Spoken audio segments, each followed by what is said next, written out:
Memorial Healthcare is proud and excited to open their new $40 million plus neurology, orthopedic, and community wellness center, now called the Now Building. The 15,000 square foot facility features the highest quality, most sensitive 3T MRI available on today's market. The 3-story building provides area residents a medically based wellness center featuring nutritional, counseling, and group fitness classes, among other offerings.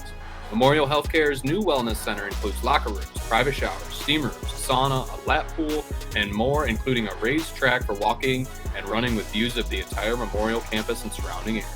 Memorial Healthcare strives to bring healthcare and wellness together, servicing patients' needs from diagnosis to treatment to rehab and beyond. For more details, go online at memorialhealthcare.org or call 989-720-CARE. That's 989-720-2273. Hey everybody, it's time for episode 224 of the 3 Point Podcast. We are presented to you by Memorial Healthcare, home of the state-of-the-art Now Community Wellness Center with pool, workout equipment, track, and a whole lot more.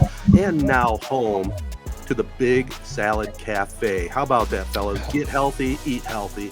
Just a great addition to the wellness center. It's all coming together up there. That's probably the best part, man. For me, the hardest part never was working out when I was healthy. That it was always eating. When I was healthy. Mm-hmm. Hey, we all can relate to that. Absolutely. That was the easiest part, man, was working out. It's being able to eat healthy food that tastes good, and that's exactly what this place brings. It's always the people, people who work out or, trainers and stuff, dietitians, they all have their version of this line.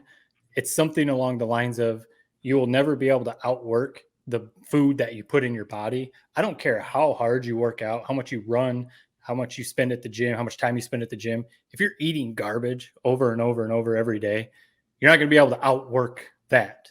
So no, it's all about diet. I mean, Ted, you basically just like change your diet, cut back, your portions and some other things. And I know you are doing a little activity. Start shedding weight. It's amazing how that works. Oh, it has been amazing. I mean, it's been a grind a little bit since Easter, but it didn't take long to fall into the routine and actually eat well. In the old days, I went out to lunch with a couple buddies today, and I would have ordered a burger or a big fat wrap or something, but I ordered a salad. And went light on the dressing and had just a common sense meal tonight, real low carbs. I'm feeling pretty good. I don't know if I'm going to win our family contest, but I do know that I have changed my lifestyle and I'm going to stick with it. That's a big thing. The lifestyle. Yeah. Everyone goes on these fad diets and stuff. It's a lifestyle change. Yes. 100%. And Jared, we're talking about eating right and, in the world you're in now, in the adult world, working, trying to juggle work and a female friend and everything else that goes along with it. Pretty tough to sit down and make yourself a nice healthy meal at home. It's easy to drive through that McDonald's and get the $5 special. Just did it tonight, man. It's waiting for me right after this podcast. Throw it in the air fryer, warm her up a little bit. It's waiting for me. It's nice little 10-piece tonight. Hey, 10-piece, huh? It's very hard. That's why I wish if Memorial Healthcare was, there's Macomb Hospital right behind my apartment. If that was Memorial, I'd be in tip-top shape right now. Absolutely. Well, before we catch up, I also want to remind everybody about our other great partners, which include AZEE Printing Solutions, Crow Real Estate and Auction, Nelson House Funeral Homes, Rivals Taphouse and Grille, Success Group Mortgage and Servicing, the Wash of Owosso, and the ALS Association of Michigan. Speaking of the Wash, Matt, we'll let you start off on the catch-up, but I understand you had a lot of laundry to do. My man, day before you went home, should have stopped at the Wash and had them take care of it, fold it for you, and the whole deal. That's true. I didn't even think about that. We were in Corona or Owosso before we came back to North Carolina. Could have ran over there and used code 3PP and got 10% off my first order and had them wash, fold, and do all of that. I didn't think about that. Good thinking. A little inside baseball. Jared, pull your mic a little down away from your mouth. You're very loud when you talk right up there. Ted's got his nice and spaced away. I got mine nice and spaced away. So, like here? No, not that far away. A little closer. Here. Maybe like there. That's good. Because when I go to edit, when you've got your mic up here, you're like really loud, and then Ted and I are down here. So good to know. I've always been told to swallow the mic. Maybe I'm the right one. Maybe you guys are the wrong ones for. Well, Ted just has that naturally loud, projecting voice, so he doesn't need to. I mean, the king of radio when I was growing up was Mike Greenberg. he would literally leave his mouth on the mic. So Yeah. it was really He's right. got a little quieter voice, but yeah. So sorry, but the laundry, yeah. So when we get back, it's kind of funny when you get back from vacation, and you're already kind of dreading it a little bit. Vacation's over, back to work, back to the grind, the routine. And then you got to look at those suitcases. We were gone for almost 2 weeks. Those suitcases full of dirty clothes. And I tweeted out, I don't know if this is what you're referencing, Ted, but I tweeted out that the after vacation laundry has to be the worst laundry ever. Because not only are you already upset that, vacation's over, but then you're looking at all these clothes like bathing suits or, other things that you wore on vacation that you're like, well, this is just depressing because, I was having so much fun and now it's back to the grind. But no, vacation was amazing. I know we talked about it on the Tooncast out on Ted's Pontoon, which was awesome. I wish we were back there. I know that was so much fun, honestly. But we got to go up to Ludington and see family and the fireworks and 4th of July. Then we came down to Corona, saw more family, and my wife's mother-in-law, or my wife's mom, threw a party. We had friends come out. We saw a bunch of friends I haven't seen in a long time, family. And so honestly, it was just like an awesome 10 or 11 days back in Michigan. And that Tooncast was a highlight. That was awesome. Tooling around on Lake Manitou. That was really cool. Glad to have you boys out, man. That was a fun one. That's definitely one for our records, if you will. Yeah, sort of our highlight podcast. Sound quality ended up being pretty solid on it. I was surprised, which was very surprising. Yeah, that's my first time on the pontoon this summer. Will it be my last? TBD. Wouldn't be surprised if it was, but then again, I don't know what's the next big event coming on. The next big event is if we get a potential a partner coming up. Yeah, and then the other thing is just for your own reference. Pretty much if the weather's nice on Friday nights, that's an automatic night. I call it yacht club out here. Okay. And we have some friends just have an open invite. Jared, you and your girlfriend, if you're ever in the mood on a Friday night and you're in town, just come on out, man. We'll throw some food on, get the beers out, hop on the pontoon, have some fun. And what's clutch, and we talked about it. I think we talked about it on the Tooncast. You went and you tied us off. You got a little island that's not far from your house. You tied us off right there like that. I mean, yeah, the fun part is tooling around, or if you have a tube, pulling a tube, stuff like that. I don't know. I would almost just go out to that island every time and just kick it at that island and watch all the boats and everything else. But like I told you, we've many times taken our dinner out there and just anchor it right at that island. And the nice thing is, if you go out there in the evening time, got a little shade with those trees on the island too. The thing that is coming to my mind when you talk about this island and using it is something about that Lake Manitou community, man. They'd have some problem with it. If they'd have some sort of problem with it. There's a new problem in that damn lake community, in that whatever Facebook group you guys have. It seems like every other week. But we'll sweep that under the rug because the pontoon in Lake Manitou did deliver for the first annual Tooncast. Yeah, we've been out here since 2006, and there's been a couple of years where we've had some fireworks with the different board members and controversy. So I mean, we're going through one of those right now, but it's kind of fun. There's always a controversy. It's evergreen, man. There's a new controversy every time I talk to you about it. What's one? I want to know one example. You don't have to name names or something, like what, people driving too fast on the water, or like dumb stuff like that. Sometimes they'll have a posting or two, but everybody just kind of ignores that. It's more of there's been, let's just say, accusations towards certain board members about usage of money. Let's just leave it at that. It's that type of thing. And there's a couple of younger people that are stirring things up, and I think they're probably angling to get on the board, and more power to them, man. It's all volunteer work. So I wouldn't want it, at least at this stage of my life. Well, it's volunteer until it gets cracked that you're pocketing cash. Exactly. And I don't know if I consider that volunteer work, but yeah. Well, Matt, since you were on vacation, I'm always interested about this. You were back here, 10 days, 11 days, going on 2 weeks, and is it a little bittersweet when you go back home? Is it you need a day or two to recover from vacation? What's the mindset when you get back to Carolina? I mean, I think we've talked about it. It's always nice to have that day between vacation to kind of recharge from a vacation from vacation almost. So that's maybe the best day of the vacation. Right. Sometimes. You just kick back and you just sleep in and just lay around and stuff. We didn't have that day because we tried to stretch out our time as much as we could. But Yes, we were right into work and school and stuff like that. But it definitely, I know we talked about it on the Tooncast. It was a great vacation. It definitely got the conversation back going about, man, is it time to change the address back to the Mitten Is this State like a stuff? debate, or is it you guys are in unison wanting to come back? Like it's honestly like a flip the coin type of thing, because we do really like it down here. We really like it, but it's just Michigan is cool, but it's the family and friends up there, and especially when we got to see so many people that we hadn't seen in a while, and we were like, man, there's something about home. Jared, you moved away a little bit. You got a little taste of, there's something different about home. Yeah, 100%. And I'm lucky enough where I got the perfect thing going, man. I'm not really home, but I could be home in an hour and 10 minutes, whatever I wanted. So it's kind of the perfect little middle ground. Yeah. As for my catch up, man, it's been a busy week, busy week. A lot of moving parts with work, with the All Star Game coming up. One of the things that I was lucky enough to check out for the first time, Ted, I know you in particular will appreciate this one. The Corner Ballpark, formerly known as Tiger Stadium. We had a shoot there with a high school kid, Greg Pace Jr., who's basically going to be projected to be a top 5 round pick in the MLB draft coming up here on Sunday. And he grew up through the Detroit Police Athletic League, or whatever, the youth league they have there in Detroit. Grew up playing at this park. Went to Detroit Edison, played there. That's where their home games were played for Edison. But basically, I got there, man, and I'd never seen this place. And let me just say, what an awesome field.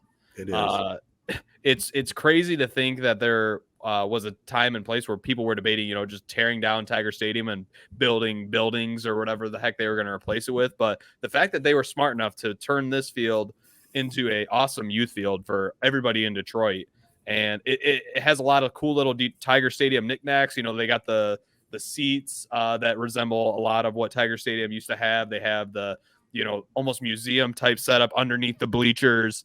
They have the same flagpole from Tiger Stadium that stayed exactly right where it was. They have the awesome condos that have been built in the outfield. I mean, it's just an awesome little setup they have there. The awesome office building right attached to it. I mean, I was just kind of blown away by this place. I mean, we like to say that Kiwanis is an awesome little youth field in Owosso there, but man, what a place this Tiger Stadium, now known as the Corner Ballpark, was. I was enthralled with it. Isn't home plate right where home plate was at Tiger Stadium? Same relativity. Yep.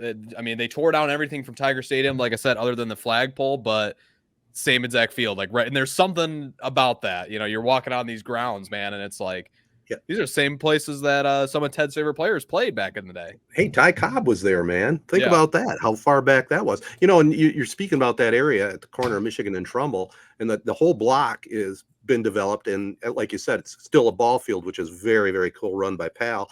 But is that one of the neighborhoods maybe you're looking to go to? I know Corktown's an up and coming area. It's awesome. They're building all around it. Even people that I went there that were with work that haven't been there in a couple years, like, wow, it looks way different here. It's awesome little area. Right. You can see Motor City Casino right in the outfield, over left field. That's definitely where I'd want to live, man. I mean, those condos, talk about a place that I could see myself living the rest of my life. I somehow got one of those condos that's overlooking the outfield there. I mean, they're awesome. Right. But yeah, I mean, Corktown's definitely a cool little area. I still need to do a lot more perusing around Detroit, man. I haven't really seen too much of the sights and the sounds. I've just been working, going back home, sleeping, eating, and repeating, really, since I've been down here. But I need to kind of wake up and smell the roses a little bit with this town. I've fallen down these rabbit holes once with this Tiger Stadium place, with those old abandoned buildings I was watching on YouTube. I mean, I actually need to get out and see these things with my own 2 eyes. Yeah. Yep. Yeah, it'd be kind of cool too if you ever get out to Belle Isle. It's a state park, so I think it's like $5 or $6 admission. But it's really cool out there. They got this big giant fountain in the middle, but the view of the city looking across the river is it's incredible. Detroit's not a bad city at all, and it's a real scenic city when you're looking at it from the Canadian side. I mean, it's cool. And they fixed up Belle Isle quite a bit, right? Well, like I know it kind of fell apart there for a little while. For a while, yep. I think when the state park system took over, I think they put some money into it, and it's really nice. Yeah. It's definitely worth it. Yeah, it's definitely, if you're in the Corktown area, if you're out to eat there, if you're at a Tigers game, man, I'm telling you, it's free. Just go check out this old Tiger Stadium. It's Yeah. freaking awesome. I loved it. A lot of good restaurants in that area too. As well. Yes. Part 2 of this week. So earlier today, 6 a.m. wake up call, had to leave the office.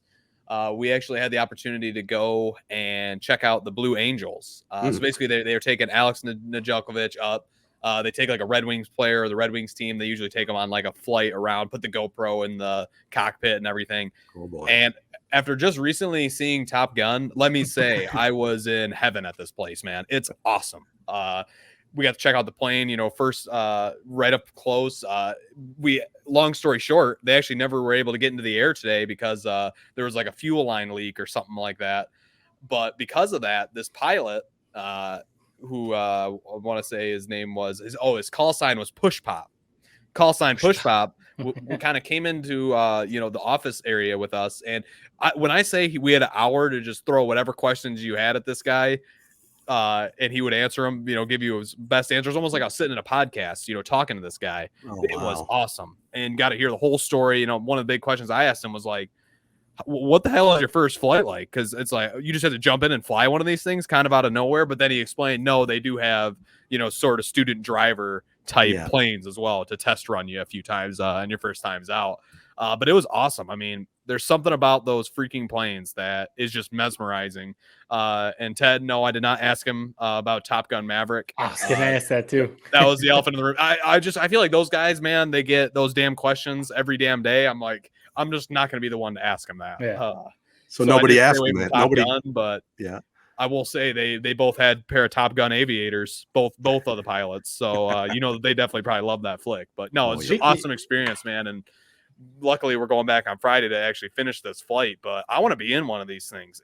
They are so freaking sweet. So for reference, basically he was explaining to us, they're going to be going 7.5 Gs, whereas if you're watching Top Gun Maverick, they went like 10 Gs in that. Right. So still pretty damn fast, maybe not to the movie level speed, but still pretty incredible. So just an awesome experience being able to sit there and listen to those guys. I mean, it's crazy. I didn't realize how tight they are on those Blue Angels flights, man. I mean, they're 12 inches apart from each other. I don't even know how that's possible, but just really cool experience. Not much room in those cockpits. I will say, I think Top Gun wouldn't have hit the same if the main character was Push Pop. If it was, it was like ice cream cone and Push Pop, Iceman, Maverick, Hollywood. Those are solid. But that was what he said. He said that in the movies they gave you cool ones. In the military they give you shitty ones like Push Pop. So he did that actually is one thing he mentioned in regards to the movie was the call signs were bullshit. Yeah. Now let me ask you this. Yeah, go ahead. Let me just jump in real quick, Matt. Would you really, I mean, as much as you say you would like to go for a ride at 7 Gs, so you would do it knowing that you're going to be packed in there and you're going to be somewhat claustrophobic and probably hurling. You'd be good with that. Here's the thing. I'm a top physical specimen, which he actually told me that basically they are required to work out and weightlift 6 days a week because of what those. So basically how G's work is 10 G's is basically, it feels like your body weighs 10 times heavier than what it is. So 7.5 G's, man, you're in that cockpit. I had to lift my arm to even lift it above my head. It's going to be almost impossible. So no, it would be scary. I mean, I'd be lying if I wasn't saying I'd be shitting bricks, like getting into that cockpit. But I think that's one of those things you just got to kind of say yes and worry about the rest later, man. I mean, what a once in a lifetime opportunity that would be. I was going to say, when's the next time you're going to have a chance to do that? You almost got to do it and tell the story later, whether it's good or bad. I saw the Blue Angels. I'm pretty sure it was in Owosso. Like, I'm pretty sure we went to the Owosso airport when I was like 6 or something. Yeah. And they did one of those shows. It might have been somewhere like in Flint or something, but I do remember, as a 6 or 7 year old, whatever I was, just being like in awe at the how loud they are. And, they were doing all the tricks and, flying around and stuff. But one of the coolest things always for me at sporting events is the flyover. Mm-hmm. And so to be able to like see one of those planes up close and maybe have the chance to ride one. Yeah, that'd be pretty cool. They coordinate those flyovers so perfect too, It's just so cool. Right on the money, timing wise. One other question for both you guys. Okay, we're talking about flying in one of those planes at 7 to 10 Gs. What would either one of you, as a bucket list thing, jump out of a plane, parachute? Oh yeah. Would you? For sure. Skydiving's always been one of my things. Bungee jumping too. But no, skydiving for sure is something I've always wanted to do. Just, I don't know, never had the chance, but heck yeah, I would do that. There's something about skydiving that I don't like. I would say yes in a heartbeat to taking one of these flights, but something about just jumping out of a plane. And it was funny listening to their little like security briefing, man. It was scaring me, and I wasn't even jumping in the plane. So I will throw that out there. Maybe I wouldn't have said yes, but no, it just something about jumping out, skydiving out of a plane. I don't, the idea of being strapped up to some other dude and just that whole thing and the GoPro in the face and just like the fact that skydiving is such a like, oh, I went skydiving. Something about it just kind of bothers me and rubs me the wrong way. Now that's not how you should live your life. I shouldn't live my life just basically worrying about how it comes across or how people act or whatever. But just something about that whole thing about going skydiving and how it's a big like ordeal, like you're some rebel or some badass. It just rubs me the wrong way. I can't explain it. Yeah, so I'll be sure when I go skydiving, I won't bring it up in my catch-up portion. Yeah, I'll leave it out. We'll see the GoPro video will be posted immediately afterward. Yeah, you'll edit out the guy that you're tied to, right? right. Yep. No, well, I know there's no way I ever would do it. The older I've gotten, the heights get to me. I remember just going up at Boyne at one of the Highlands up there and riding the chairlift. This was in the summertime, going up to the top. And it didn't have the bar in front of us. Those are messed up, man. I hated that. I wanted to get down so bad. And it's not the first time that I've been one of those deals where there's nothing in front of you and you're going, what am I doing here? I mean, I'm sure I'm safe, but I'm not feeling it.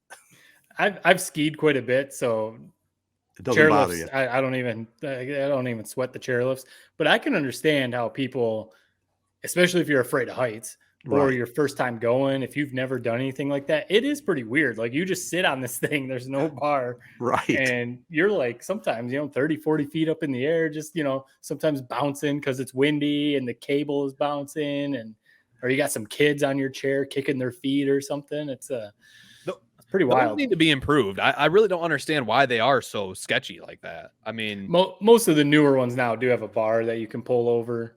How do you jump off at the end? You gotta lift the bar up, or you're riding around if you don't lift the bar up. Gotcha. I gotcha. Yeah, before you get there, you lift the bar up, then you can hop off. Well, for those watching on video, here I am holding on to the edge, just hanging on for dear life.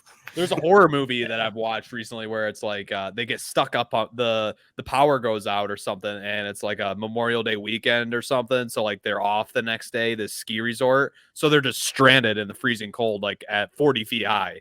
Oh my! Just God. Stuck there for the night. This is a book too. I feel like I know this. Probably.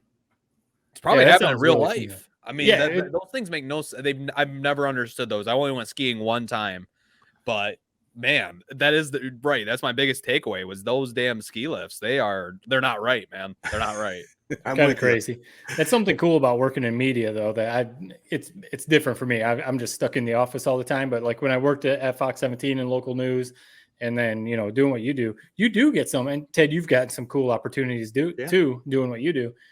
You do get some pretty unique opportunities to do some stuff when you work in, whether it's local news, TV, radio, whatever, to interview certain people or to go up on a jet or, who knows, you maybe never would have gone and seen the old Tiger Stadium or whatever. So, there would be some times that I'd be like, all right, maybe this job has its perks. Yeah.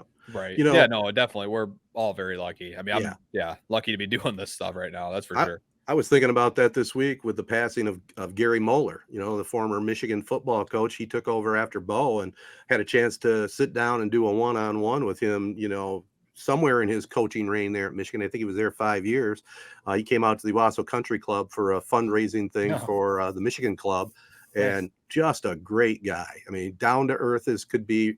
Really was a good coach, and unfortunately for him, a night at the restaurant with a couple too many, what led to his downfall, and it was a shame because he was a class act all the way, and just one bad night shows what can happen. What happened? What is the story? I'm totally he got lit up pretty good at a restaurant, right? Now he was causing a little bit of an issue. I think him and his wife were arguing, and it became news, and then they forced him out. They forced him out at Michigan. He had to resign. Yeah. And That's he had a quick little stint with the Lions, and actually was pretty good with the Lions, but it was short lived. Yeah, he But took over for Bobby Ross. Yep, that's what basically everyone says. What you said about him, that he was always a nice guy, and it's almost a shame that stuff came out because it was one bad night. You know, who knows what has happened the rest of his life or whatever. But you know, as far as his public image, it was that one bad night that kind of ruined. He might have been Michigan's coach for who knows 20 years or something. But he was like 44-14, something like that. He won 3 or 4 bowl games in his 5 years there. I mean, he was a good coach, and he was innovative offensively. He opened up the offense, and he was the coach for Desmond Howard. You know, and ended up winning the Heisman. So, rest in peace, Mo. And Jared, speaking of Detroit, you know, part of my catch up, obviously, I was down in the D last Saturday night. Went and saw Billy Joel at Comerica. Oh, yeah. Fantastic show. I know I'm a little bit prisoner of the moment, but the guy's a true pro, man. And I mean, he played for about 2 hours, 2:15, played 25 songs, brought out Def Leppard's Joe Elliott midway through and sang Pour Some Sugar on Me. Nice. It was 37,000 people there. How do they set it up at Comerica? I've always wondered this. Where's he performing at exactly? The stage is set up just off of center field. Okay. There's the monuments, you know, with the numbers. Yeah. The stage is just to the right of that. And this is something that I decided to do long ago after seeing a play way up in the nosebleed section and not really being able to tell anything going on. My wife and I made a pact that said, if we're going to go spend money for a night of entertainment, we're going to do it right. And we're going to get good tickets. So we had 9th and 10th row seats. You know, another little tip for you guys. I'm not telling you something you probably don't know, but if you're going to go buy 8 tickets, we'll get 4 and 4. So we had 4 in the 9th row, 4 in the 10th row. So we could talk back and forth to each other instead of having somebody way down at the other end. That is a great move. And that's something I never thought about. Yeah. And then the other thing, I always like to try and get an aisle seat, you know, as much as possible. And we were right on the field and we were right to the left. Like I said, 9 and 10 rows back. And then right next to us was this big wide aisle. So you guys would have been proud of me. You know, I'm an old geezer. In fact, I just had a birthday this last week, but I did not sit one. Wait, what? When was your birthday? It was the 11th. Did anyone? He told us about that that's why he loves the 4th of July so much. Because it's right. I guess I totally forgot about that, man. Happy late birthday. Hey, no biggie. I didn't bring it up to get birthday wishes. It's just another day as far as I'm concerned. But it was cool, you know, and I danced. I stood up and danced pretty much the whole night. Every song, you know, it was awesome. Never sat down. So it was a great evening down at the D. By the way, have you guys heard of a guy called Andrew McMahon? He's another piano guy, plays kind of more modern type of alternative music. He played 5 or 6 songs as the warm-up act. He was tremendous too. So it's Andrew McMahon. In fact, we were going into the stadium and there was this 12-year-old 14 girl. And, you know, I go into a whole nother mode when I go to a concert. I'm a whole nother individual. I mean, I'm so geeked up when I go to concerts. It's like, it's hard to explain. I'm just fired up. You know, I'm talking to everybody. Life, you're high on lettuce, probably. You're high on beer, man. You're really loving that. Oh, it's a whole nother world for me. I look forward to it so much. But I was talking to this little girl behind me, like I said, 12 or 14 years old. I said, "Hey, you're excited to see Billy Joel?" She said, "No, I'm here to see Andrew McMahon." So I said, that's pretty awesome. That's cool. Yeah. Oh, that is cool. So it was fun. You know, think about that. Think about that story. Hopefully, that she'll be able to tell. Yes, she was there for Andrew McMahon. She also got to see Billy Joel. I know. What is so is Piano Man is that his biggest song that he played? Uptown Girl. Yeah, that's a good. That's a good song. Jessica had a shirt on that said Uptown Girl, but my favorite Billy Joel song is Scenes from an Italian Restaurant, and he ended up the main set with Scenes from an Italian Restaurant and finished it up with Piano Man. Then he came back with a 5-song encore, including Uptown Girl. So it was pretty sweet. You know, when we talk about these dinosaur rockers, you know, some people like your age, Jared, might say, "What are you going to want to see this dude for?" Right? But let me tell you, the pros like him and McCartney and Springsteen, I mean, they have real musicians that come to these shows. It's not just the main guy that you're there to see. These musicians they put together and the amps and the sound. I mean, it was just incredible. How was your review of Comerica Park as a venue? And then 2, did you do the usual where you looked up the entire set list before the concert like you usually do? No, you guilted me into that. I agree with you. It's probably better to just come in fresh. You can check out the set list afterwards, which I did. But no, I came in raw. I wanted to see the show. I wanted to see what he was going to come out with. And rating Comerica Park as a concert venue, that's the second one I've been to. I saw Kid Rock there probably 7 years ago with pretty decent seats, but these are the best seats I've had for a stadium.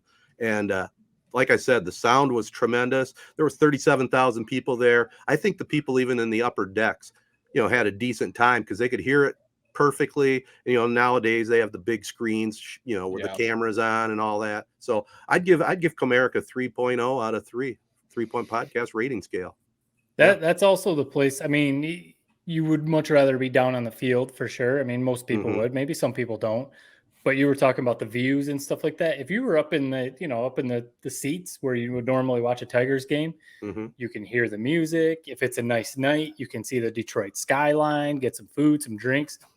It'd almost just be like a cool place to kick back and have a good night. If you don't want to be dancing in the streets like Ted all night, just go back up in the seats. Well, yeah, the other advantage is you could just torch up there. When you were down there was a lot of really. They don't let you just free light it, huh? No, you couldn't bring vapes in. I mean, you could sneak something in, right, I'm sure. Yeah, but it was on the no list. And I'll tell you what, I'm overtaking this conversation because I'm getting excited again talking about concerts. But I remember back when I saw Queen for the first time, and I had been to a previous concert and saw this happen, that down on the main floor, you know how they latch the seats all together? Yeah.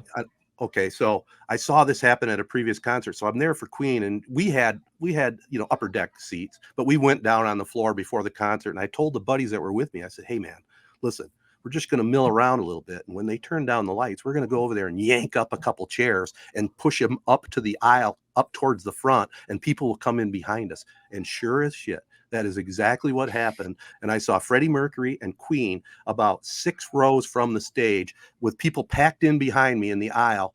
And we just enjoyed it the whole rest of the night. Nobody bothered us. So that's awesome. You can't do that anymore is what I was leading up to. Yeah, probably not. You messed up, man. Yeah, I know. They wouldn't even let me get up closer. I got to ask you something real quick. Yeah. You probably addressed this before, and I'm fairly confident you did. What you're the huge Queen fan. What do you think of Adam Lambert's? He's not trying to be Freddie Mercury, but what do you think about him as Queen's, lead man? I'll tell you my total feelings on this. I think if he was still alive, George Michael might have been the guy, with a lot of obvious reasons. But I will tell you this: I'm a huge Adam Lambert fan, and I think the way that he runs the band as the front guy, it's an homage to Freddie Mercury, if that's the right word. He doesn't try to be Freddie Mercury, but the dude can sing, and he is perfectly made for that group. They love him, and his vocals are out of this world. So I'm a big Adam Lambert fan. I think he does great with Queen. Yep. I'd recommend it to any of our listeners. If you get a chance to see Queen with Adam Lambert, do it. If you love Queen music, you won't be disappointed. I've seen him a couple times. So awesome concert that I saw was going down right when the Tigers were playing the Red Sox that very next day. This was when we were playing the White Sox at Chicago at Wrigley. They were having Zach Brown Band play that night, and that just looked like one hell of a setup. I mean, if you were to rate Comerica versus let's say DTE or Pine Knob, would you say Comerica is better? Because I'm planning my next, I feel like I need to go to an outdoor concert. It was going to be Dave Matthews Band, ended up having to work. Missed Samurai Cop, my favorite song by them that they only played this tour. Maybe in 5 years I'll see it. I thought you saw a song that they never played. Yeah, Ants Marching. That's their anthem. Yeah. So I got that one out of the way. My personal favorite song, a deep cut, Samurai Cop. They have been playing it every other show this tour, and they happened to play it at Pine Knob, but I had to give up my ticket, had to work. But so that was a bummer. But where should my next outdoor concert be? I feel that's the thing I'm missing here. Have you been to Pine Knob? No, I haven't been there yet. Oh, you got to Pine Knob then.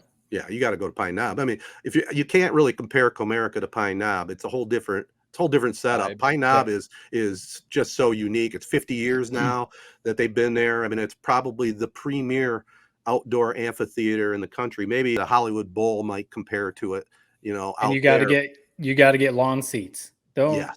Your first time, don't shell out the money and try and impress your girlfriend and get seats. Get lawn seats. Yep. Drink the beers on the lawn. Bring a blanket. That's the way to catch a concert right there. Have you ever been to either of you guys, Masonic Temple in Detroit? I've only driven by it. It looks like a cool little spot. It's like it looks like a church is what it looks like. I've heard a lot of good things about, but that's actually one I've never been to. I've been to Fox Theater, but I've never been to that one. Go to the machine shop in Flint and catch Chi-Town. Exactly. Is that even a thing anymore? Is the machine shop still around? It's still there, but I'll tell you what, boys, we've talked about Flint here on this podcast. I had to take a detour off of 75 because I had to get my exit. Anyway, to make that story shorter, I had to take Dort Highway, and man, it looked like Beirut. There was hardly anything open. Machine shop was there, but there was grass overgrowing everywhere, man. It was depressing. And Dort Highway used to be, South Dort Highway there off of 69 used to be hopping. There was a lot of nightclubs and a lot of activity going on, even hookers walking the streets, but there was nothing going on. A lot of drag racing. Yeah, pretty much running from the cops. Yeah. You brought up Chi-Town. I've been seeing concerts lately. I've been having a lot of fun. Have you ever been, either one of you probably haven't been over to the Clio Amphitheater. This place it's a hidden secret, man. I'd never heard of it. There's an amphitheater in Clio right by the schools, right down on the river, and they've got seats like they have at Comerica, plastic seats. It seats 3,000 people. They have a stage down in front of it. It's a bowl. It was incredible. We saw a band that called Magic Bus. They played all 60s songs. There was a cover band. God. They got Motown cover band coming up. I think tonight is Johnny Cash tribute night. But it's $5 to get in, couple bucks for popcorn and pop. It's just a great thing for the summertime entertainment, Why don't you, instead of the usual boring, I'm going to go visit every MLB park, why don't you make it, I'm going to go see the #1 concert venue in every state? Why don't you do it? Ooh, that's not a bad idea. I can only do so much, Jared. So I have to weigh it in the out. Midwest, you should go to one in Cleveland. You should go to one in Ohio. Okay. Pennsylvania, maybe. I don't hit the Midwest. It's not a bad thought. Well, my next concert's coming up in October. Going to go see The Who with an orchestra behind them at Little Caesars in October. Nice. So I'm looking forward to that one. That is cool. Yeah. So that brings us up to date, guys, on what I've got going. I'll tell you what, maybe we ought to talk a little sports on this podcast. Let's take a little break and get into a little potpourri of sports right after this. Rivals Taphouse and Grille is the area's go-to spot for the best in food and drink. Meet up with your friends and catch your favorite sporting events on over 20 high-def flat-screen TVs. And our 120-inch projection screen. Rivals can handle your large or small parties and is an awesome spot to put on your fundraising events. Weekly food and drink specials including gourmet burgers, wings, pizza, homemade soup, and salads. Rivals also stocks a large selection of craft and domestic brews. Rivals Taphouse and Grille, the official gathering spot of 3 Point Podcast, located on the corner of Shiawassee and M21 in Corona. AZEE Printing Solutions, formerly Hankered Sportswear, is a full-service print shop that specializes in screen printing, digital printing, and embroidery. They pride themselves on giving a great product at a great value. The area's go-to printing solution offers a 100% guarantee to exceed your expectations. AZEE Printing Solutions has your favorite local spiritware as well as many other apparel items in stock. Specialty items are available for family, sports, business, and charity events. Call 989-725-2979 or stop into the store in downtown Owosso.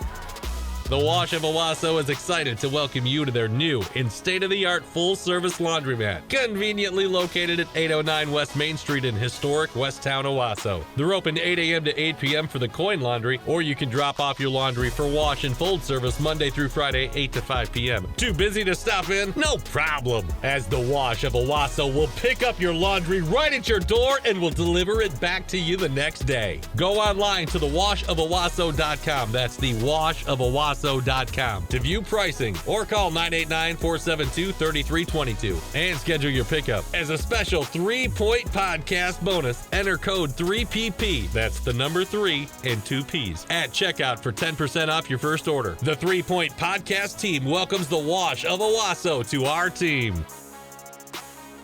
All right, let me set this up. I've been meaning to talk about it. Let's get it out of the way so I don't forget.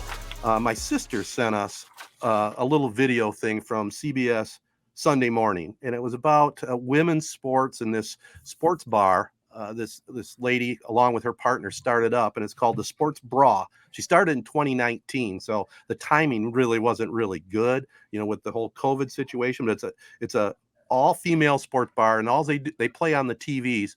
All female sports. And I thought it was a pretty cool idea. I mean, they had $100,000 donated through a Kickstart program. But one of the points they brought up was that, women's sports, and it's all about the dollar, obviously. We'll get into it in our little discussion, but only 4% of sports on TV are female sports. And I guess the question I have is, because hey, I'm a girl dad. I'm a girl granddad. I'm all for more opportunities for females and ladies.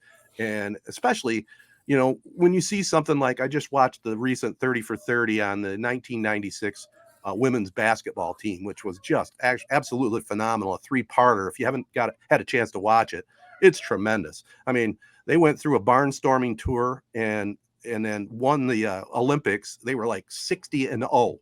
They never got beat. They were just dominant. And it really helped put the WNBA together. And that's kind of, I think female sports, maybe you guys can jump in here. They need that kind of NBA marketing to help them survive and grow, because there is a lot of unwatched things out there that the ladies just aren't getting a chance. Yeah. I mean, it's obviously a hot topic, and, first and foremost, right, the opportunity, they should have all the opportunities that men do. Equal pay, 100% should be a thing. The pay scale difference shouldn't be as, lopsided as it is. There is the discussion about how much money do the sports generate, like the WNBA versus the NBA, so you got to take that into account, I guess. But like the World Cup, the Women's World Cup players making significantly less than the men. That doesn't make any sense, because the Women's World Cup team generates more money than the men's. So, yeah. that never should have been a thing. So, there's all those things. There's all those things that come into the discussion.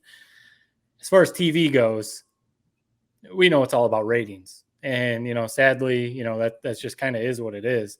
Ad revenue drives, what's going to be on TV. And if executives, if sales, if people like you, Ted, can't sell ads for certain sports, men's or women, then they're not going to be on TV. That's just what it is. We do quite a bit, actually. I'm doing one of the WNBA games this Sunday. I think it's on ABC or ESPN. We do WNBA. ESPN is really invested in the WNBA. So, all those games either on the app or on, the linear networks, or the SEC network. I don't know if the Big Ten network does, but the SEC network down here, we air a ton of women's sports, soccer, basketball, volleyball, softball. So, like you can find it. You just have to know where to find it. Mm-hmm. But we were kind of talking a little bit, Ted, off, before we started recording. Some of it, I'm just being honest, some of it, I'm not going to tune in. That's true for some men's. I'm not watching every MLB baseball game either. Right. But some of the women's sports, like the Final Four, March Madness for women's, some of the early games maybe aren't that good. But you get down to the Elite Eight and beyond, and those women's games are high level. Softball, I would much rather watch college softball than college baseball. College baseball is cool. There's energy. It's just so damn long. And maybe that's coming from me, working those games, for TV. But college softball, ton of energy. These girls are amazing, and it's exciting, a lot of action. So, it's a shame. I think it is starting to change a little bit. It's a shame that it's taken this long, because you see so many, whether it's on Twitter or whatever, so many comments still about, why would I watch any WNBA games? They can't play any basketball, or why would I watch blah, blah, blah, whatever the sport is. And it's like, well, then you're part of the problem then, because there's no reason they shouldn't have equal pay and as much opportunity as 3 knuckleheads like us do. Yeah. in terms of the pay scale and the WNBA NBA thing, obviously they probably should not make as much as, you know, a LeBron James or whatever. But one thing I do know that's big time difference is the percentage of money of revenue in the NBA. A lot more of that share goes to the players than in the NBA. So it's like at least that should probably be the same. Change, yeah. That should be the same as you know, maybe they don't make the same amount because they're not bringing in the same amount of money, but they should make the same scale as what the NBA does. In terms of this, but then again, I'll also say this in terms of ratings and things like this. And I think we've discussed this on the pod before. It's like, sometimes I wonder who's like even scheduling these things, who's planning these things. If you're women's basketball, like why is their women's tournament the same exact time as the men's tournament? You're telling me you're not gonna be more likely to watch if it's leading into the men's tournament, as opposed to it's like it kind of just like at the very end of the men's tournament and it's like the sizzle's already worn off. That has never made sense to me. If you really want to have people watch it, put it in front of the men's tournament. Schedule your season to start a month earlier and have it end a month earlier. I mean, it'd be perfect. So I think partially, it's just not to cut you off, Jared. I think to that point, that's why they have WNBA during the summer. Yes, exactly. You know, the NBA is not going on. So, I mean, if you're going to watch WNBA during the NBA off season, right. Yeah, perfect. Exactly. And I would even argue that WNBA should maybe change it shouldn't become on the heels of NBA. It should maybe lead into the NBA season. Yeah. You know, it's like, who's caring about basketball in the middle of the summer? It just once the NBA finals ends, it loses all of its luster. It should be a lead in when people are hungry, ready for the NBA season to start. Yeah. In terms of this woman's sports bar, I do think it's a good idea. You know, I just don't know what, I mean, is it just a one-off? Is it, I don't know. I don't think there's maybe not a chain for it. You know, I don't think there could be one of these in every town, but like a city like Detroit should have one of these, you know, a city like Grand Rapids should probably have one. LA, definitely. Like, I definitely do think it's a cool little idea that could draw some business. And if you have a good branding behind it, you know, sell shirts, sell merch, sell all that sort of thing, sort of have it as more than just a like restaurant. I think it is like a good idea. Yeah. But like I said, I'm just not sure. I don't think it's a chain. I think it's more of just a one-off type place. That's it. One in every state or something like that. Well, it was an interesting story that they put out there, especially coming 50 years after Title IX. I did like the name of it, though. Takeoff of the sports bar, the sports bra. that was pretty clever. Yep, great. I thought, Yeah. there. Yep. And and like you said, I mean, we're all just nodding our heads at the name of it. And Jared, you mentioned the merch. People would buy that merch up for sure if they came up with a clever logo or, you know, some taglines or whatever. People would buy that stuff for sure. People like want the Detroit Shock back in Detroit. Yeah. I mean, you know, you see the WNBA talking about an expansion team or maybe moving one of the current franchises, and it's always Detroit. People want the Shock back in Detroit because that was one of the, you know, they won a couple championships and it was a really cool, you know, stretch they had there with Bill Lambier as their coach and, you know, stuff like that. So right. If the Shock came back, bring one of those bars into Detroit, you know, and that'd be pretty cool. I actually went to a Shot game when I was a little kid. I don't really remember much about it, but I remember thinking it was the coolest thing in the world at the time. Just like, I thought it was like going to a Pistons game. But yeah, they should bring the Shock back. I think we're all kind of in agreement here. So it's a good idea. I mean, let's just see, let's bring it. Why not expand it if it's working?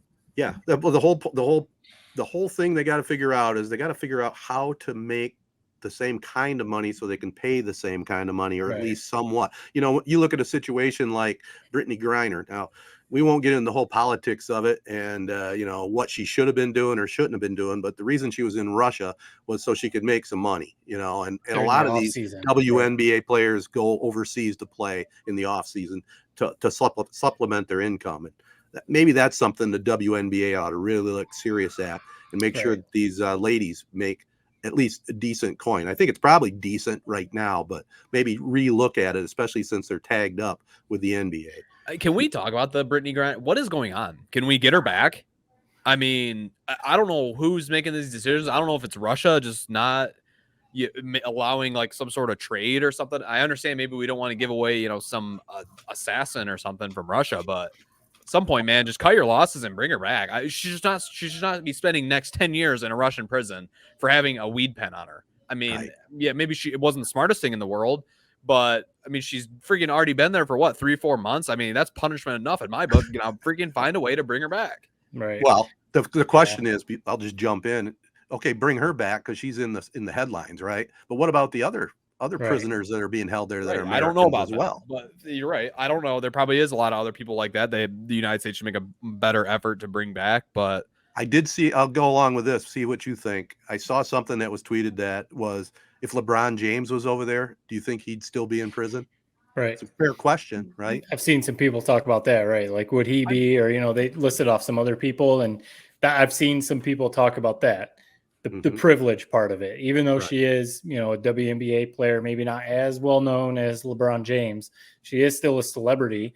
And to your point, Ted, people have said, why should there be this huge effort to get her back? She did break Russian laws, even as stupid as it is. She did break the law, so that's why she's being detained. What about all the other people that are over there detained that are Americans or whatever? Why are we not making as big of a stink about that? So depends on the crime. Right. That's the way she's over there. It's not like she's over there, screwing around like probably some of these other people are. I mean, she's over there playing basketball, did Right. something dumb. Should she Certainly not a 10-year sentence worth. Right. That's for yeah, sure. that's what I mean. It's just like, what are we even talking about here? It's like, Right. just I don't know what they got to do, man. Maybe it is because she's in the news. Maybe it's because I'm reading it every day. Like you're 100% right. There are other people there that probably shouldn't be there. I don't know about those stories. Right, I know about this one, and I know she should be back.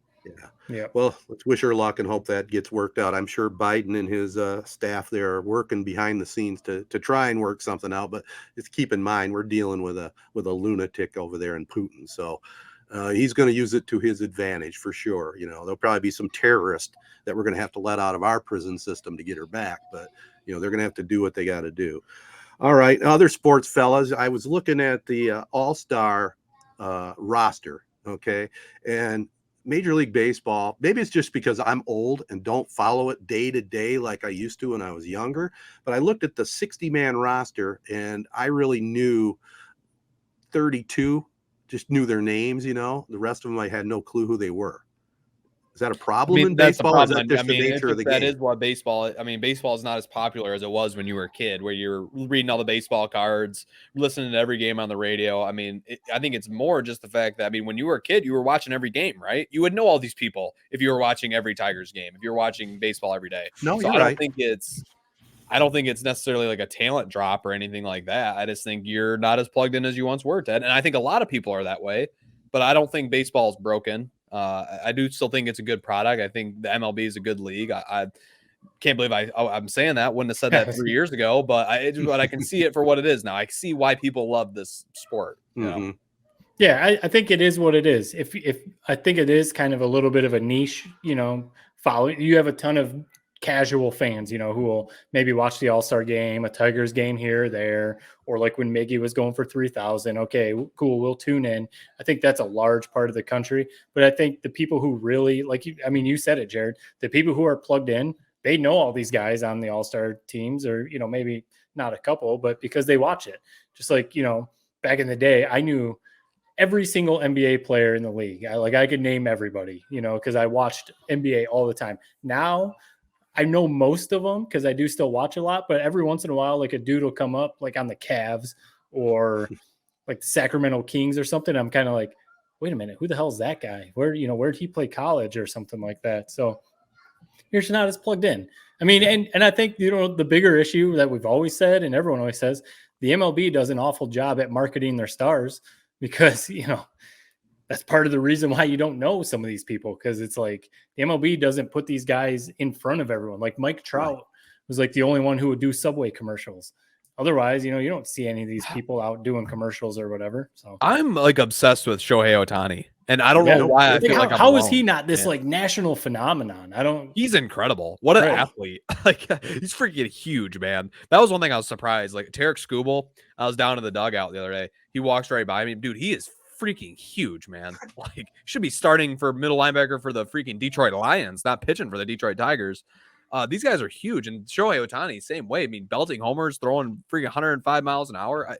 I see these stars, and like you said, it's just they're not being taken advantage of. Right. But here's the thing I'll say about what Ted originally said. Ted is not a good barometer for this type of thing. No. Remember when he had no idea? He had no idea who Anthony Edwards was. Anthony Edwards is maybe the number one rising star in the NBA right now. So it's just, you can't him throwing that comment out.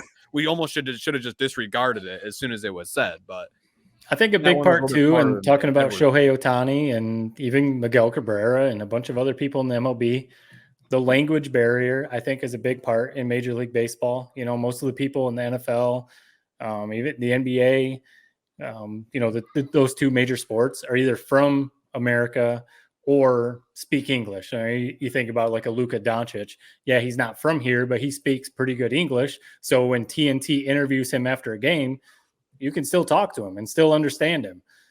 A lot of Miguel Cabrera has gotten better, but early in his career, there was a reason he was never getting interviewed because he could not speak English very well. It's probably the same with Shohei Ohtani. I don't know if he doesn't speak English. Right. So he has to have a translator.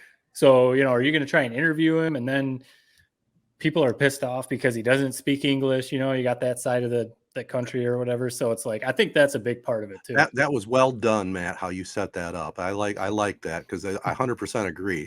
The language barrier is the biggest problem. You can't market them, you know. But even Ohtani, it's like, man, just look at this guy. Like, he's laughing, you know, he's having a great time. It's like there's still something there. I mean, let's just blow this guy up. He's incredible. He's incredible. I mean, what else can you say about him? I remember Tim Kirkjian, I think it was last year, probably around the All Star game, like threw out some stats and stuff like that. And Kirkjian is just like an encyclopedia for Major League Baseball. And basically said, like, if Ohtani keeps on this trajectory, which obviously I have no idea with injuries and stuff, he could go down as the greatest player ever, like legitimately greatest player ever. Like Babe Ruth, you know, was doing this, but, you know, he stopped pitching and, you know, focused on being an offensive player. If Ohtani keeps doing this, he could pass, you know, Babe Ruth or some of these other people. So what I like no one about knows Ohtani who he is. His legs. I mean, he kind of reminds me of the build of Nolan Ryan. I mean, he throws 7 no-hitters, but his longevity stemmed from his strength, you know, and especially in his lower half of his body. And Ohtani has that going for him. And it is astounding when you think about it. It's back-to-back years now. He's made the American League All-Star team as a player and as a pitcher. I mean, that's incredible. I'm going to throw this. Ohtani got me thinking about this. Let's put our thinking hats on for this one. If you could pick any young star in any league to come to Detroit for the rest of their career, who would you pick? In any sport, did you say? Any basketball, football, baseball, one of those three. I think so. I'm gonna just because he's like I said, I can't. My Instagram is literally littered with Shohei Ohtani. Man, I want him. I don't know what it is about him. There's something about him that I just love him. I love him like he's my own son. I want Ohtani. That's He'd legit. Be cool. He'd be cool. I mean, the Tigers have a pretty solid one in Riley Green. I'm not putting him up there with Shohei Ohtani, but that's a cool one. No, football, you'd have to go with someone like a Joe Burrow. Exactly. Or even at this point, Mahomes, even though he's been in the league for a few years, you know, you want to get him Mahomes, Josh Allen, something like that, you know, even though, you know, we trust in Jared Goff, I think we would gladly take one of those quarterbacks. Burrow's my pick. Basketball, I mean, a Luka Doncic, give me him. Trae Young. Yeah, that's probably the one to pick, really. You know? Yeah. Even a Giannis. I would take Giannis at this point, even though he's been in the league a few years, obviously. But you know, speaking of LeBron, just for a few years. Yes. Yes. For sure. How do you say no to that?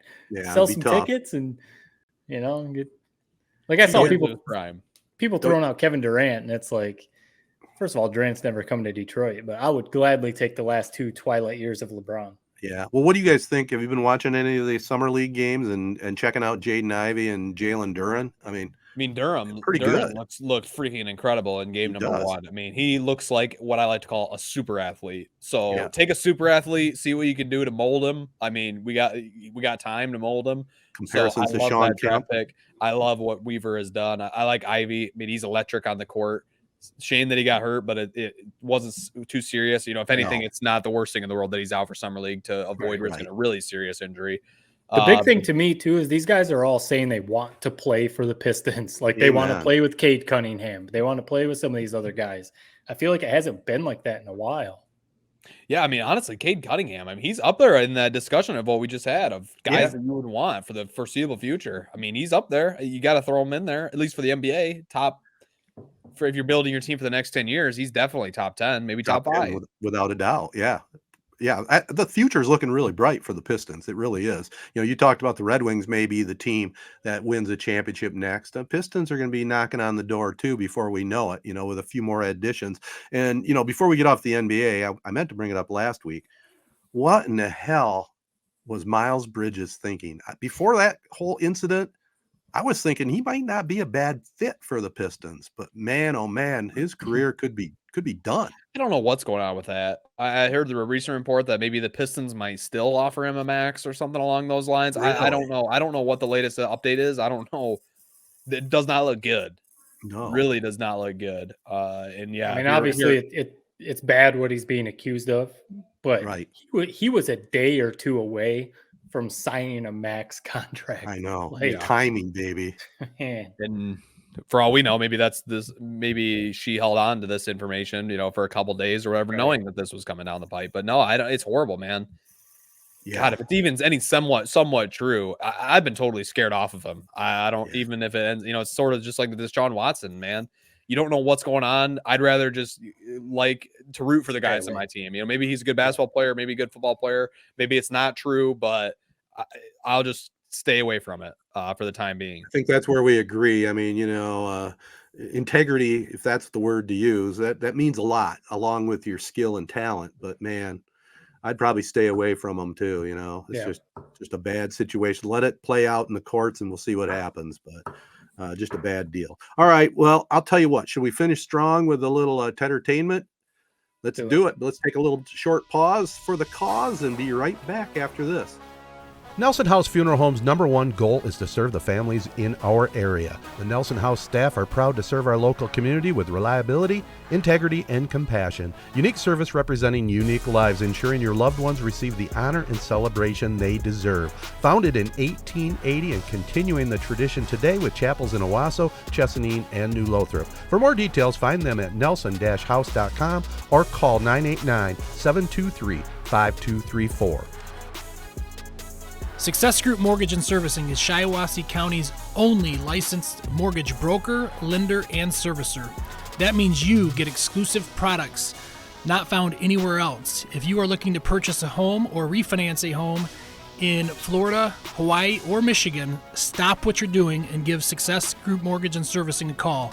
989-720-4380. That's 989-720-4380. Looking to buy items online? Go to crauctions.com. All you need to do is download the app to your phone or computer and start buying and selling today. crauctions.com will market your items all over the country and get them sold. If you are looking to buy something, we can help with that too. Just go to crauctions.com. Search our inventory and place your bid.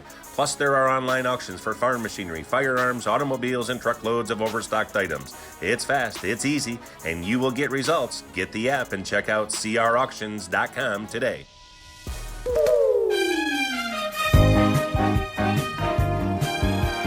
I'll get this started real quick. These are just things that my wife and I are planning to watch. We haven't watched them yet, so full reviews to come. But I think this is becoming a trend on Netflix. All these shows revisiting, showing like the true story of some of these, whether it's businesses or old sports teams or, stuff like that. Like I was telling you guys, I watched that Playboy show talking about the real stories about Playboy. There's 3 of them we just saw on Netflix that are along the same lines that are like straight for my generation that like just really piqued my interest and I want to watch. One, Blockbuster. Apparently there's still one Blockbuster left, like up in Oregon or something like that. Right. And it's the dude from The League. Did you watch that show, Jared? The League? Yep, I've seen it. Ted, did you watch it? Yep. One of the guys, I can't think of his name right now, but he was in that show. He's like the narrator, does whatever. And he goes through like Blockbuster, the peak and the fall and, what happened and everything. And I mean, Blockbuster, that was like the thing when I was growing up. You would go there every weekend and rent games and movies. So that was really cool. Another one, Abercrombie and Fitch. So like, I'm intrigued. Yeah. It's called White Hot, Abercrombie and Fitch. And, that was, I know it's still around, but it was like the thing when I was in high school. Like you shopped at Abercrombie and Fitch and you were cool if you had it like all over your shirt and stuff, like the big old moose that was like this big. And it had a long run, man. long Yeah. run. And I mean, I think within my time from middle school to high school, it went from being cool to being like you were a complete idiot if you were wearing it. right. So it right around then is when it kind of turned. Yeah.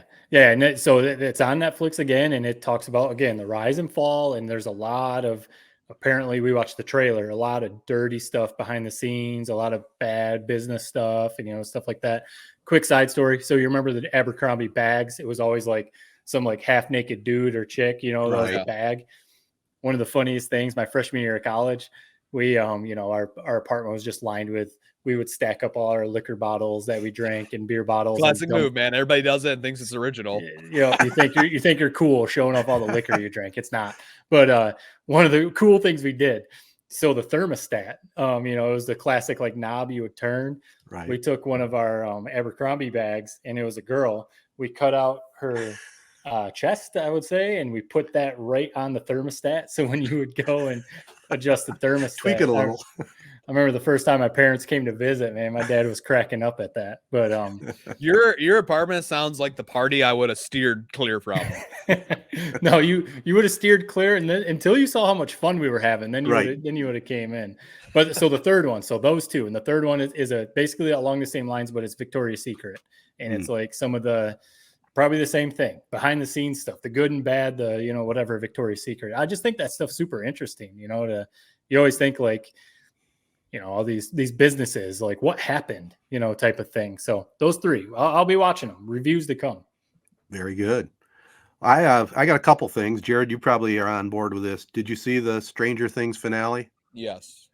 I know we talked about it a little bit a few weeks ago about the last season was coming together and doing well. I must say, I did not like the last episode. I thought it was too long, and I thought there was a lot of dead spaces in it.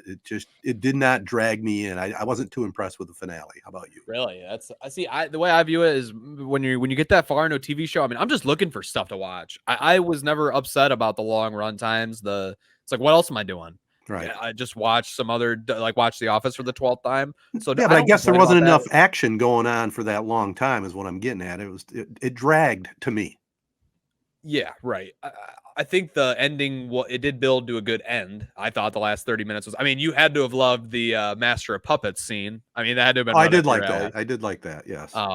So the show has a lot of heart. I love the show. I mean, it's sad. I mean, if you have not watched this, then turn it off now before I really spoil something. The Eddie character, I mean, wow, stole the season in my book. I mean, it sucks because I feel like that's one of those things that if they had seen the kind of love that he has gotten since that show has ended, they probably would have been like, man, maybe we should not get rid of this guy so quick, because he really was the hero of that whole season. I loved him. I mean, great job. The actor is British. He's turned out to be a great guy from what I've seen behind the scenes. He's going to Comic-Con.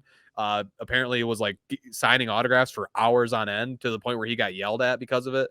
I mean, it's just an all-time great guy, and I loved his character. One of my favorites. Yeah, it was a good run, and they did set up that they'll be back with another season, so that's cool. Another one, you guys know how I like my mysteries, right? Netflix has one. I'm not sure how I can recommend it because it's called The Girl in the Picture, and it's on Netflix. Girl in the Picture, and it's a doc. It's like a 2-hour thing. It's only one. It's not a series.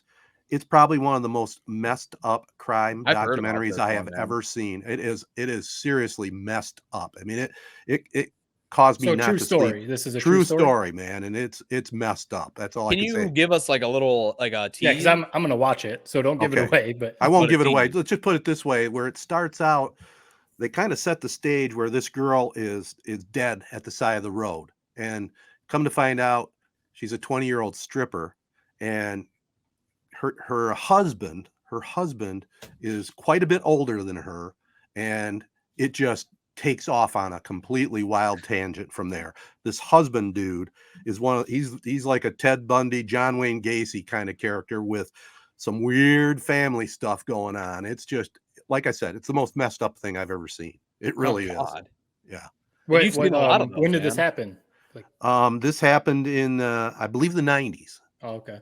Yeah, so it's relatively up to date, but It's crazy. I Girl have in heard the that picture. as well. That it's like you can't even describe it. Right. That it's you just have to throw it on, man. Yeah, I'd have to look at my reviews on Wikipedia or Rotten Tomatoes to give you the whole breakdown. It's just there's so much that you have to pay attention to, Yeah. and it's just messed up. I'm continuing on with the old man. Jeff Bridges is awesome, and Better Call Saul back for the final 5 or 6 episodes. They just had the final start of the last 5 was Monday night, and it did not disappoint. It's incredible TV. It's funny too because they led into it with the finale of Breaking Bad. So I watched the last 25 minutes of Breaking Bad. I just hit record and caught up with that a little bit, and that was one of the greatest endings of a series ever. It was awesome. I got you guys know I haven't watched either of those shows, but right. I got into a thread on Twitter that started off with someone saying, like, basically said, I'm going to say it now. Better Call Saul is better than Breaking Bad. And, people were obviously blowing up either for or against. So right. Are you leaning that way yet? Or are you? He said that. And then I laughed at him for it. And then he retracted it. If you remember. Well, I don't remember that. It's pretty tough. I probably tuned it out because you guys were talking about those 2 shows. Well, you know how I get. It was a while ago. This was a while ago. Prisoner of the moment. I mean, let's just put it this way: Better Call Saul's equally as good as Breaking Bad. Let's put it that way. It's hard to put one above the other. It's a whole different set of timeline and stuff, but they're both well done. And I forget the name of the producer guy, but he's a genius the way he writes these things. Isn't it Aaron something? I thought. Something like I should know. And but anyway, that's what I got. I got one other thing I was going to throw out. I've been meaning to throw it out. We've been watching every Sunday night, MeTV, The Honeymooners. They only had a 39 episode run. I think it might be the greatest sitcom of all time. Jackie Gleason and Art Carney. I'm not kidding you. Greatest sitcom of all time. I'm not kidding you. It is unbelievably funny. I have at least 5 or 6 laugh out loud moments in every episode. Every single one of them. It's that funny. This was in like the 70s or something. No, it's in the 50s. This is I was gonna say, it was old, yeah. It's like the original sitcom on television. It was genius. It really is. If you ever look it up, see reviews on it and stuff, I'm telling you, The Honeymooners, which we've all watched the Flintstones, right? Flintstones basically is a cartoon takeoff of The Honeymooners. Oh, okay. Yeah. Wow. So, sounds like something right up Jared's alley. Yeah, absolutely. God, no. The producer is Vince Gilligan. That's Vince it. Gilligan. Yeah. That's it. Can't believe I forgot that either. Yeah, that guy's a genius, man. He does a hell of a job. So anyway, that's all I got in Tedertainment. Anything else you guys are looking forward to watching coming up? I do like, so I feel like we got to mention it. So Jared, the All-Star, we talked about the All-Star break and stuff. Do you guys still watch it? I used to love the Home Run Derby. I don't necessarily watch it anymore. I'll probably tune in. Mm-hmm. Maybe part of it is because the highlights are on Twitter. Maybe that's part of the problem, but hopefully they got rid of the time limit. Yeah. I mean, I will tune in. I do like the All-Star game. I don't love it. It seems like it really was this huge ordeal way back in the day. It seemingly hasn't been that way ever since I was alive. But no, the Home Run Derby, used to love it when I was a kid. It's lost its luster, in my opinion, the last 15 years or so. Yeah. I don't know totally what has changed. They've tried all these different rules, just never seems to quite have that same spark. Yeah, it still seems to draw the fans in the stadium, though. I mean, they're seeing bomb after bomb after bomb, and it's pretty cool to see the long ball. I still remember back in the where Home Run Derby came from. It came from like in the early 60s. It was a little black and white thing. It was a filler show, and they had the guy announcing it. This is where Berman got his back. It was from the guy from the original Home Run Derby. And, guys like Willie Mays and Hank Aaron, Al Kaline participated in it. These guys all were a part of that. But I've never been a huge Home Run Derby guy. I will watch the All-Star game. I mean, I've always been a big All-Star game fan, even though I don't know a lot of the players, I'll still tune in. And but there's like if Shohei Ohtani is hitting in the Home Run Derby, you're watching. Probably. There are it kind of depends on who's in it. Is also a big factor. I mean, Ken Griffey Jr. That's freaking awesome. Yeah, just we haven't had somebody like that really since. Yeah, right. Is Guerrero in it? Is Guerrero in it again this year? No, Vlad? I forget who's in it. I know Albert Pujols is doing it because it's his last chance, so that's kind of cool. Yeah, that'll be interesting. I will say I'm intrigued to see how that goes. Yeah. Well, Like, yeah, when it's back to like when it's McGuire, Sosa, Bonds, and these like just legendary names, it's pretty cool.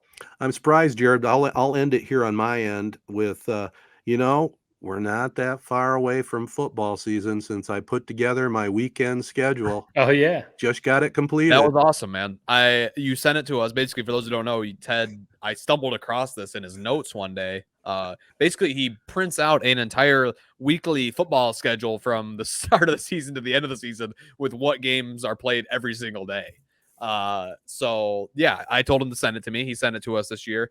Not really much use on my email. I did ask you to print it for me, but well, I can still print it for you. You can't print emails. You can't print emails. That's a good point. I probably could. Well, part of it, you've got to have a color printer because it's also color coded. Yes, it is. It's blue for the Michigan games, green for the Michigan State games. And what color do you do Lions games? It's kind of a silver. Silver. So, right. Like, you got to have it color coded. Yeah. Did you notice this year I did add Hard Knocks? I saw that. Hard Knocks is on there. And we talked about it last week, Sunday. No, Hard Knocks is Tuesday nights. Yeah, I think that's a change, man. I swear it always was Sunday nights, but maybe I'm wrong on that. So our instant vids are going to have to happen after 11 o'clock on Tuesday nights if we can make it. That's going to change up our recording schedule too. Right. Well, we'll figure it out. Talk about the worst day to have that, man. Yeah. But like I said, I wanted to bring up football because it's not that far away. We're going to have our 3-Point Podcast Prep Pigskin Preview coming up again with all the experts from throughout the state. And, anybody from Valleys other than yourself, Jared, want to participate, you think? That's a good question. I mean, there are definitely a lot of names. I'm going to have to do some asking around. Yeah, do it. I know we had Detroit. We had Jeff from the D Zone last year, but there's got to be someone at Valley who would be cool to give us a few minutes. In mind. Keep it secretive because I don't want to put him on blast if he turns us down. But I got one name in mind. Perfect. All right. Well, we'll look forward to that. We'll look forward to even possibly another sponsor or two. We'll just leave it at that, and we'll move on from there. If you guys want to call it a podcast. Yep. All right. Well, this has been the 3-Point Podcast presented by Memorial Healthcare, home of the Now Community Wellness Center. Make sure everybody out there, you follow us at 3-Point Pod. Spread the word. We definitely love to hear from you. And that's probably the best way. Twitter, Facebook, Instagram. Just give us a shout.